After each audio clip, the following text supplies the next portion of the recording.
أشهد أن لا إله إلا الله وحده لا شريك له وأشهد أن محمدا عبده ورسوله أما بعد فأعوذ بالله من الشيطان الرجيم بسم الله الرحمن الرحيم الحمد لله رب العالمين الرحمن الرحيم مالك يوم الدين إياك نعبد وإياك نستعين اهدنا الصراط المستقيم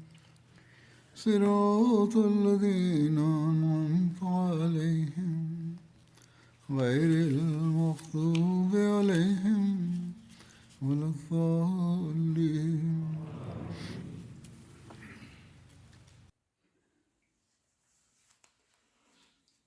Днес ще спомена събития, които ще продължа да спомена събитията, които са свързани с битката при Табук. В този случай лицемерите са се опитали да навредят на светия пророк салалаху алейхи ва салям.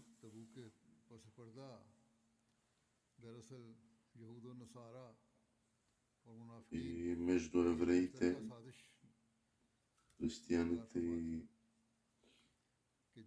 имало лицемери, които се зародило съвместно усилие да се опитат да убият светия пророк салалаху алейхи ва салям. И все пак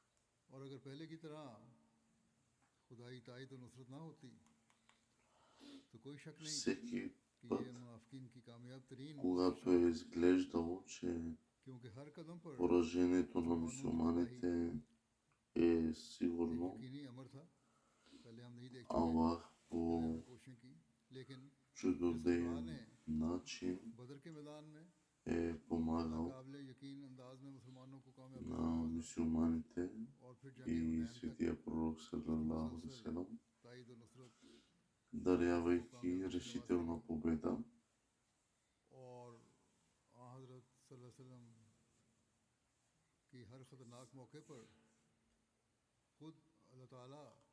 Това не е било по-различно и в случая с експедицията при Табук. От пътуванията до и от Табук, които са били достатъчни, за да озадачат напълно лицемерите до бягството на армията, изпратена от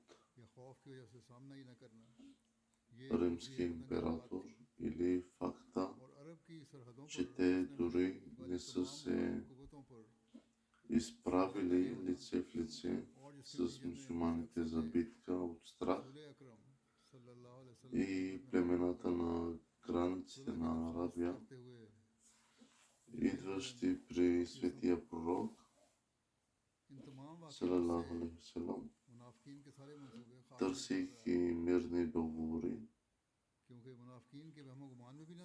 са примери за това как заговорите и хитростите на лицемерите са били осуетени и как Аллах е оказал своята чудодейна помощ на мюсюлманите.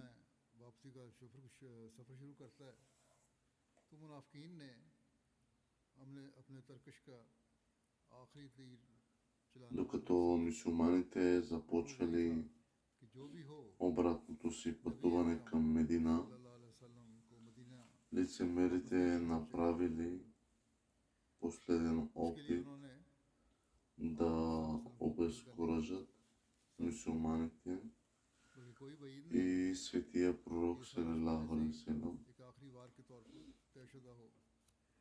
Те направили това, като направили опит за убийство на светия пророк салалаху алейхи ва салям и видните водачи на лицемерите придружили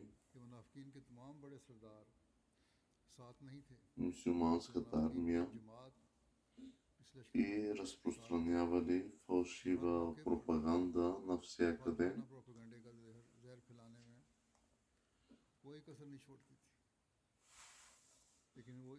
Логично било, че заговорът им по време на обратното пътуване е бил предварително обмислен,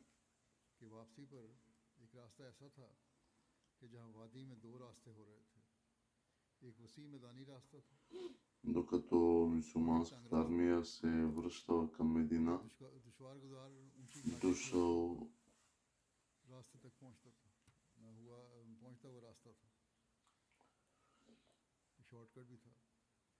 дошъл момент от пътуването, в който една долина се разделила на два пътя. Единият бил една обширна и далечна равнина, а другият бил по-съкратен и тесен път и по-пряк. Мюсюлманите планирали да поемат по този пряк път, но лицемерите обаче си помислили, че тъй като пътят бил тесен и имало издигната част, преминаваща през планините, ще има голяма концентрация на мюсюлманите наведнъж в една малка област. Те решили да се възползват от нощта и замислили да се съберат около светия пророк салалаху алейхи ва салям, да стреснат камилата му, да й прережат юздите и да я накарат да падне от някоя висока част на тясната пътека, създавайки впечатлението, че е станало нещастен случай.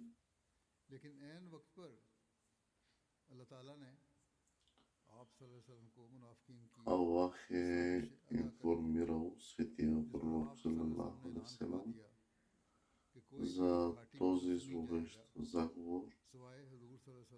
В резултат на това светия пророк салалаху алейхи ва салям обявил, че освен него и трима сподвижници, които ще поемат по прекия път, останалата армия ще поеме по широкия път. И това сякаш слага край на заговора, замислен от лицемерите. Те обаче настоявали и решили около 12 или 15 от тях да покрият лицата си, да се приближат до светия пророк салалаху алейхи ва салям и да стреснат камилата му. И точно това се опитали да направят. Те се приближили до камилата и се опитали да я стреснат. След това светия пророк салалаху алейхи ва салям наредил на един от придружаващите го сподвижници да преследва тези хора и да ги накара да се оттеглят, когато светия пророк салалаху алейхи ва салям попитал дали са ги разпознали сподвижниците казали, че лицата им са покрити и обаче те разпознали ездачните си животни и светия пророк салалаху алейхи васелам разказал на сподвижниците си какъв е бил заговорът им, когато сподвижниците го попитали дали ще накаже тези хора. Светия пророк салалаху алейхи васелам казал, че няма, защото не е искал жителите на Арабия да кажат, че е убил собствения си народ и тогава светия пророк салалаху е получил откровение, след което е повикал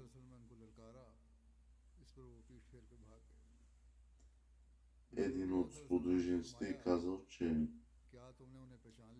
ще му каже нещо, което трябва да пази в тайна. Светия пророк салалаху казал имената на всеки един от лицемерите, които са се опитали да го нападнат, и светия пророк салалаху алейхи васелам казал, че му е било наредено да не води погребалните молитви на никой от тях, тъй като са лицемери.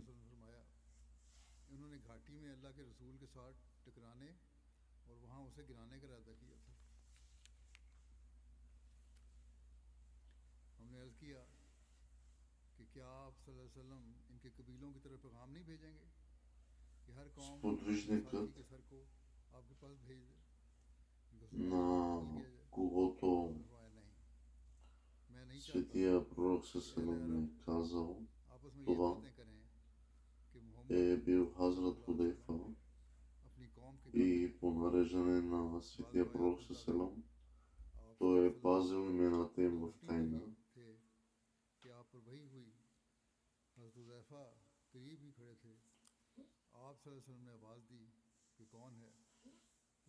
По време на халафата на Хазрат Умар разияланху, винаги когато някой е починал и той е имал съмнение дали е от лицемерите, особено тези, които са се опитали да атакуват светия пророк салалаху, той е молил Хазрат Худейфа да го придружи на погребението му.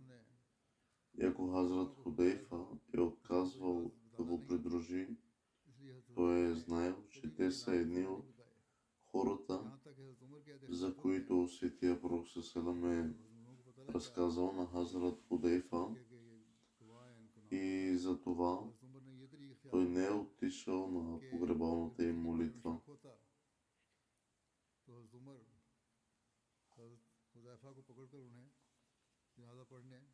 На следващата сутрин Хазрат Усайд, вождът на аусите,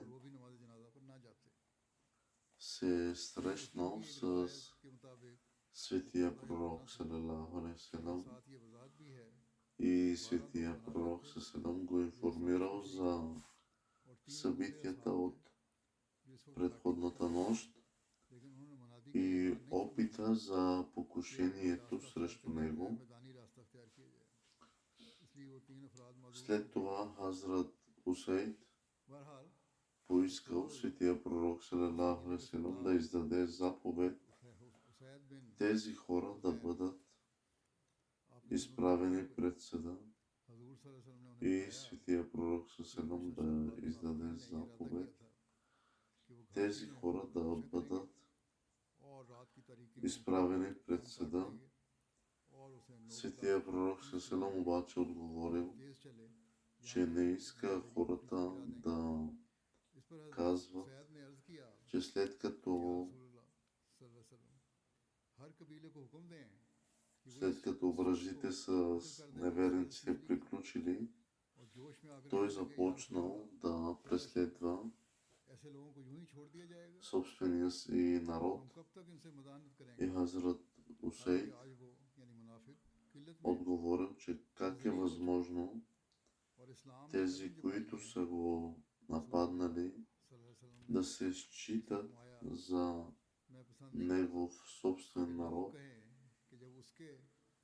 Светия пророк Селам попитал, не изповядват ли исламското вероизповедание? Не казват ли ла илаха илlallah? Хазрат Усейд е казал, че въпреки, че го изповядват и изричат и свидетелстват, че Аллах е един и Мухамед салам е негов пророк, това е само повърхностно. Светия пророк салам казал, че както и да е, те все още изповядват исламското вероизповедание и само поради тази причина той няма да издаде заповед да бъдат наказани със смърт.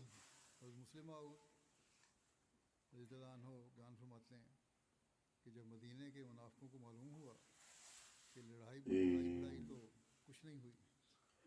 така наречените духовници днес, които издават заповеди за убийството на онези, които изповядват исламското вероизповедание, трябва да имат предвид напътствието на светия пророк салалаху алейхи ва саллям.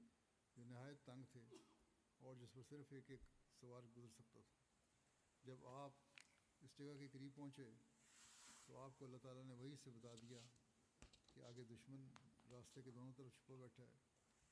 आपने एक साहबी को हुक्म दिया कि जाओ और वहाँ जाकर देखो। वो सवारी को तेज करके वहाँ पहुंचे। Хазрат Муслим Ауд е разказал, т.е. написал е, че светия пророк салам не е одобрил да се отговори на тези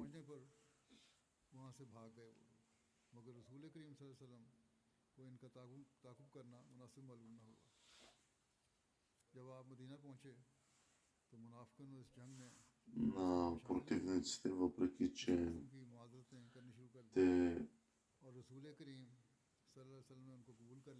изповядваха повърхностно,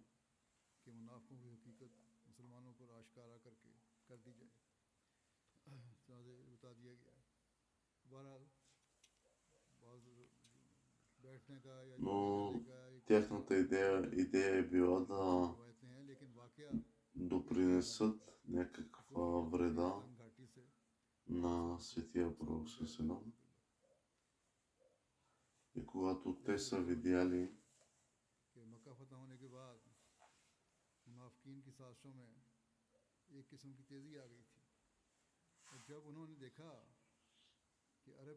така лицемерите се обръщат към Рим за помощ и разрушаването на Джамият ал-Дирар, след като видяли собствените си заговори, осуетени и осъзнали, че околните племена също са сключили договори с светия пророк салам и включително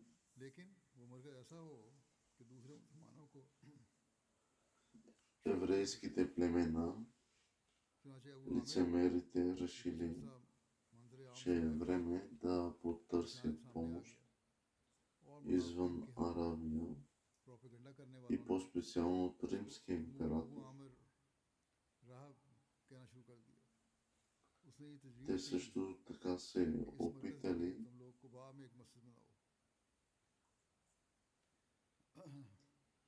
да установят нещо като щаб в Медина, където да провеждат срещи срещу мюсюлманите.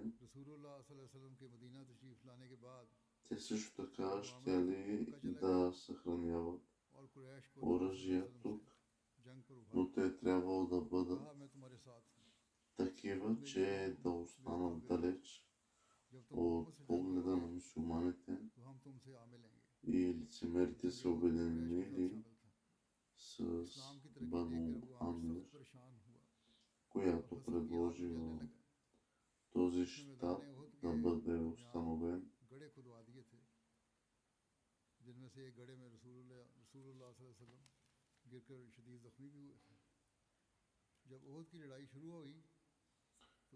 Според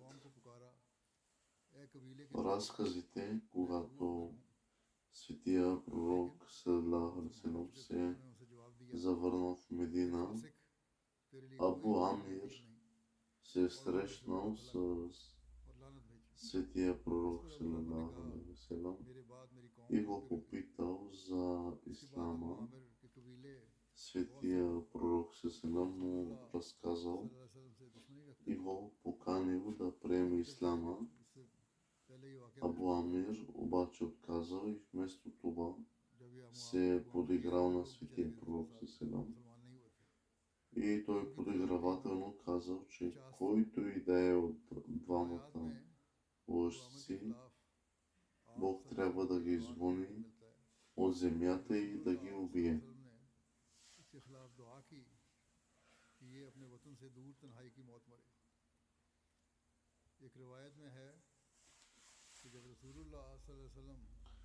Светия пророк саллалаху е казал, че със сигурност това трябва да бъде така с увеличаването на броя на мюсюлманите, но обаче Абу Амир все повече се разочаровал.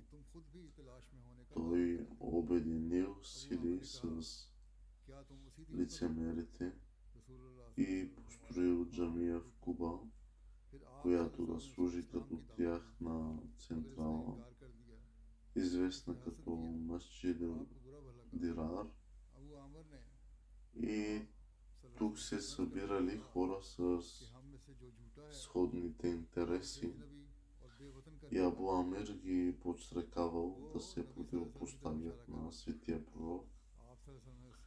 И крайната му цел била да прогони мюсюлманите от Медина.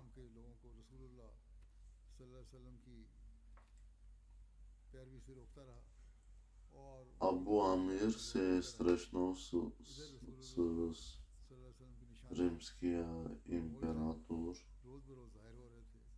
Иракли и го настроил допълнително срещу мюсюлманите, като казал, че няма от какво да се страхуват, и Иракли казал, че ще им помогне.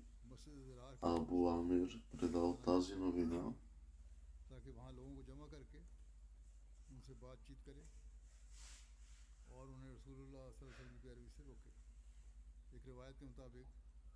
на лицемерите, които построили джамията си в Куба.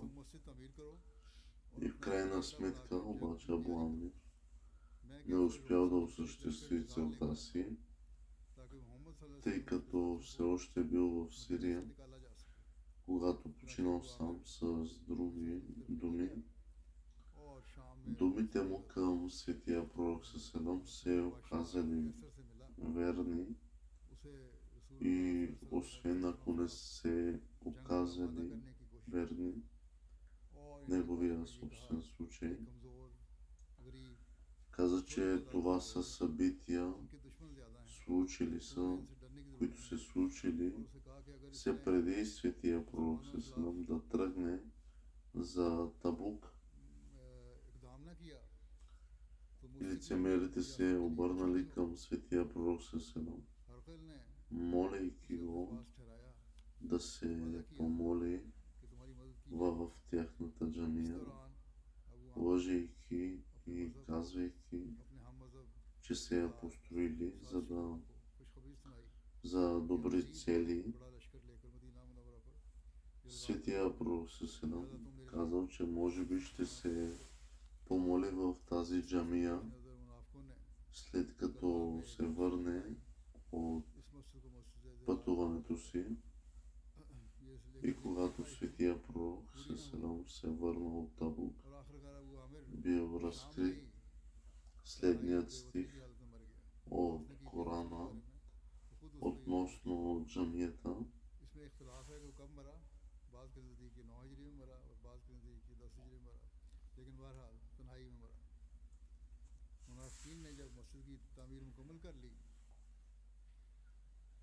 वो रसूलुल्लाह सल्लल्लाहु अलैहि वसल्लम में हाजिर हुए और आप सल्लल्लाहु अलैहि वसल्लम से दरख्वास्त की कि उसमें नमाज पढ़ें। हिकमत लाई कि ये लोग उस वक्त हुजूर सल्लल्लाहु अलैहि वसल्लम की खिदमत में हाजिर हुए, इस नाम नेहाद मस्जिद की दरख्वास्त लेकर आए।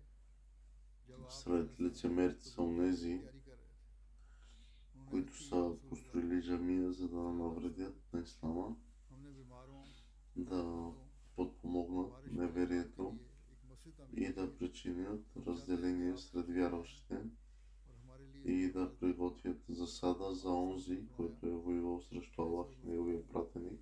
मैं सफर की तैयारी कर Преди това и те непременно तो नमाज पढ़ें। ще се кълнат. जब आप Ние не искахме нищо друго, освен добро, но Аллах свидетелства, че те са лъжци. जिसके और मदीने के दरमियान 1 घंटे का फासला है, तो मुनाफिकीन की तमीर करदा इस मस्जिद के मुतालिक ये आयत नाज़िल हुई,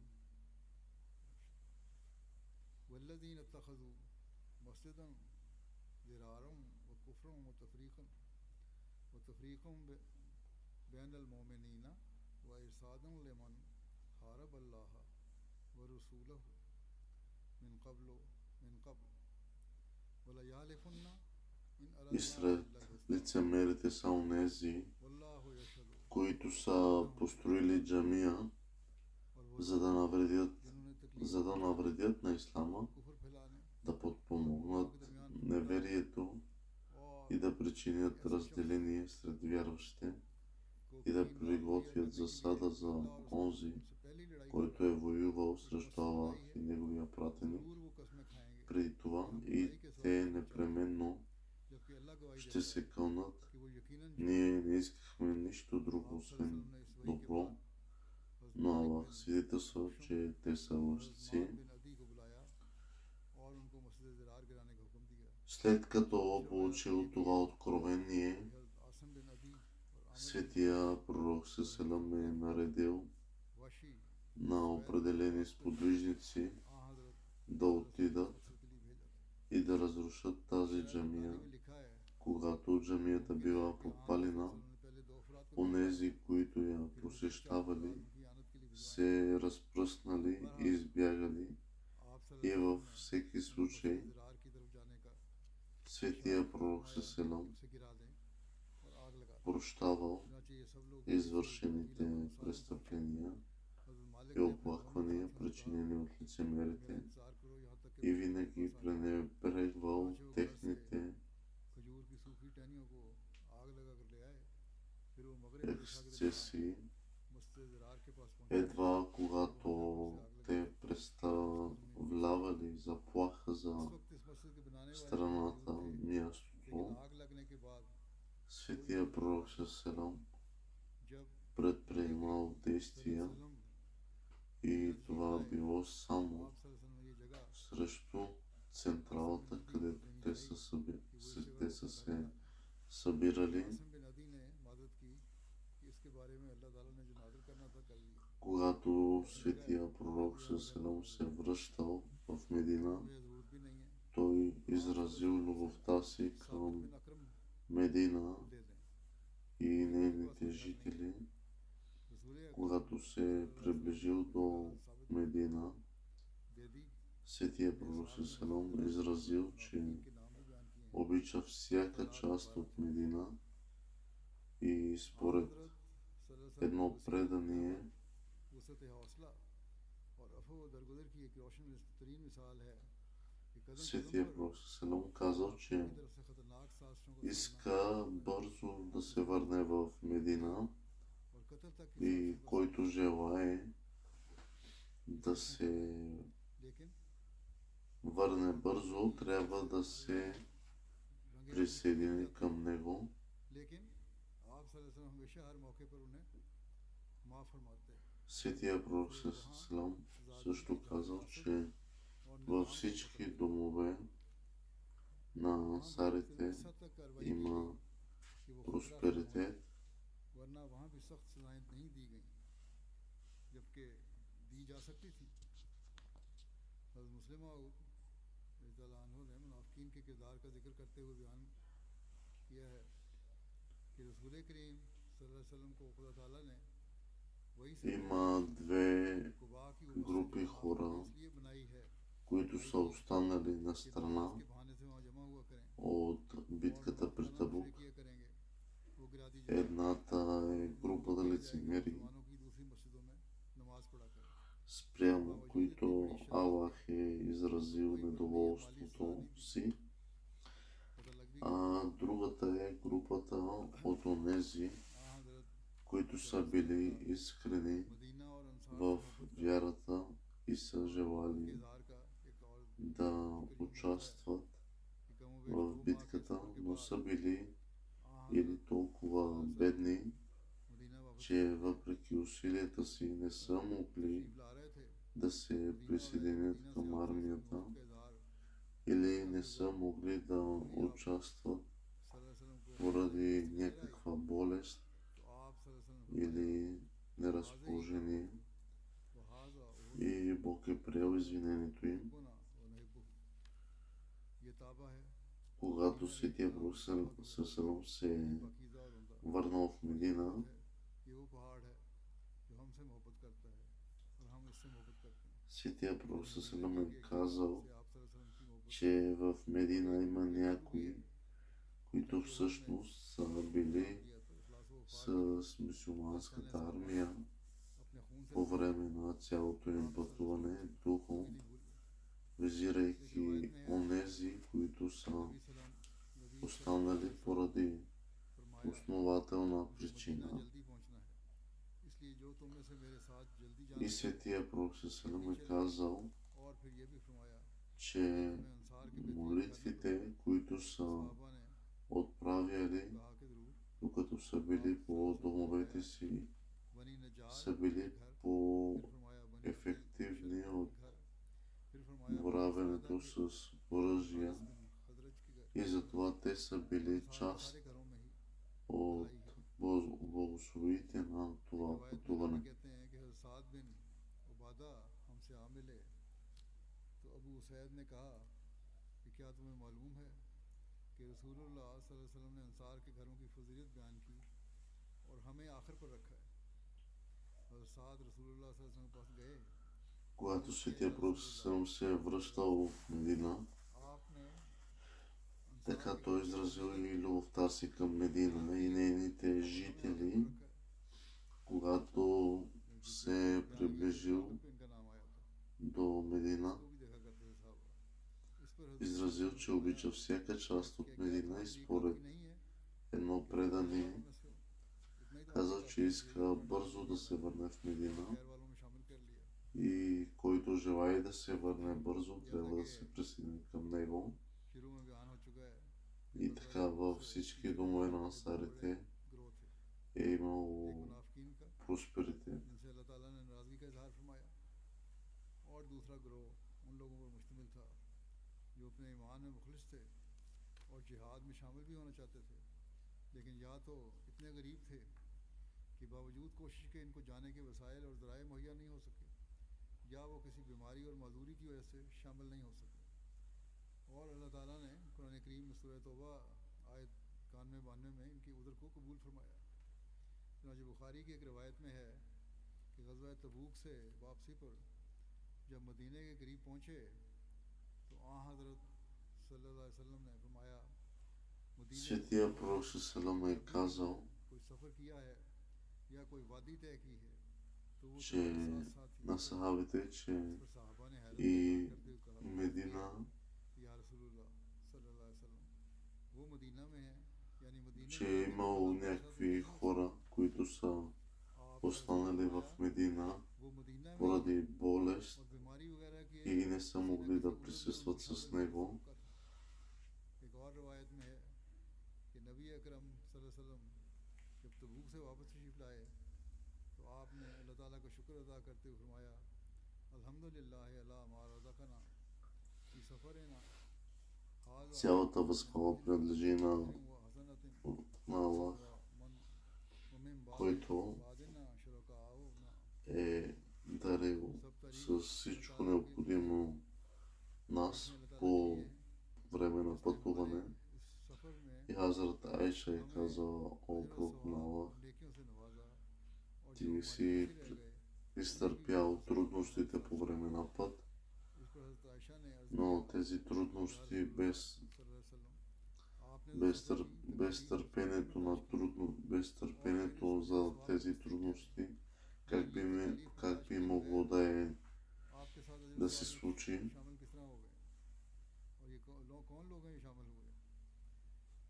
इस पर आप सल्लल्लाहु अलैहि वसल्लम ने फरमाया कि मदीने में कुछ लोग हैं कि ना हम किसी जगह चले और ना हम किसी वादी में उतरे मगर वो हमारे साथ साथी थे। उन्हें बीमारी ने हमें हमारे साथ निकलने से रोका Има две групи хора, और वो घरों में बैठे रहने वाले които са останали на страна от битката при Табук. के हाथ में मेरी जान है И едната е група лицемери, हमारे हथियारों से ज़्यादा कारगर है। спрямо उन्होंने जो दुआएं की यहाँ बैठ के घर में които वो बहुत Бог е इसको अल्लाह ताला ने कबूल изразил недоволството си.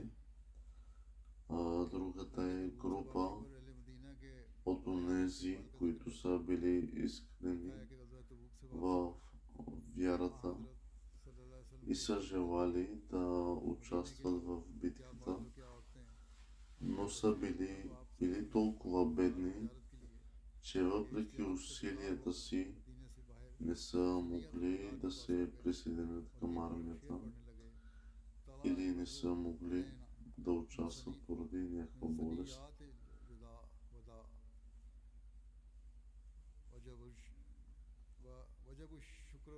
Или неразположение.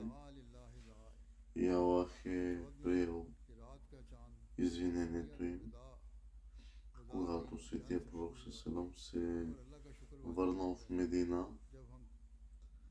Светия пророк Селам е казал, че в Медина има някои, които всъщност са били с мюсюлманската армия по време на цялото им пътуване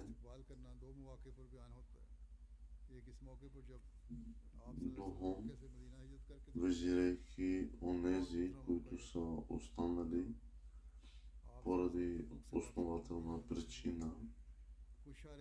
И Светия Пророк е казал, че молитвите, които са отправяли, докато са били по домовете си, са били по-ефективни от боравенето с оръжия и затова и те са били част от благословите на това пътуване.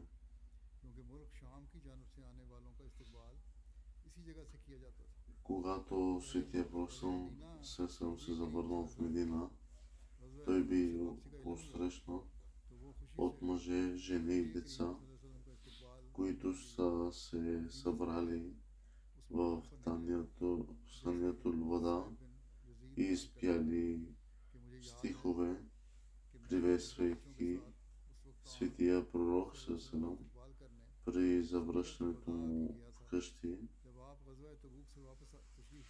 И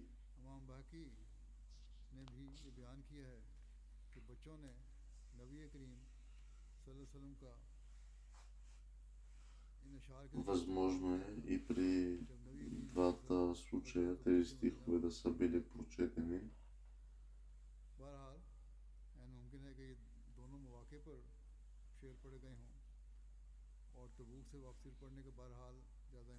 Тъй като хората, поради голямата си любов и уважение към Светия Пророк, са отправили тези стихове.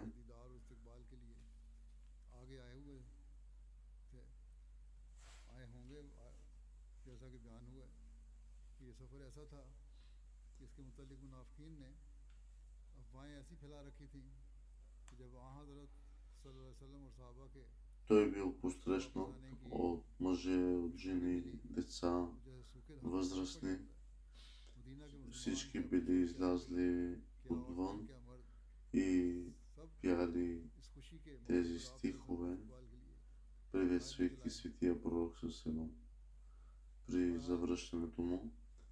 И няма нужда да се спори относно और ये मौका времето на मौके पर हो सकता है събитията.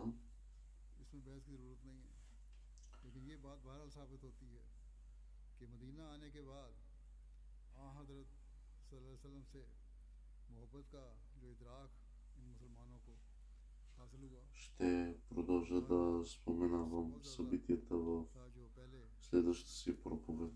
हिजरत के वक्त था इंशाल्लाह बाकी कुछ और भी वाक़यात हैं सीरत के पहलू हैं जो आइंदा इंशाल्लाह बयान करूँगा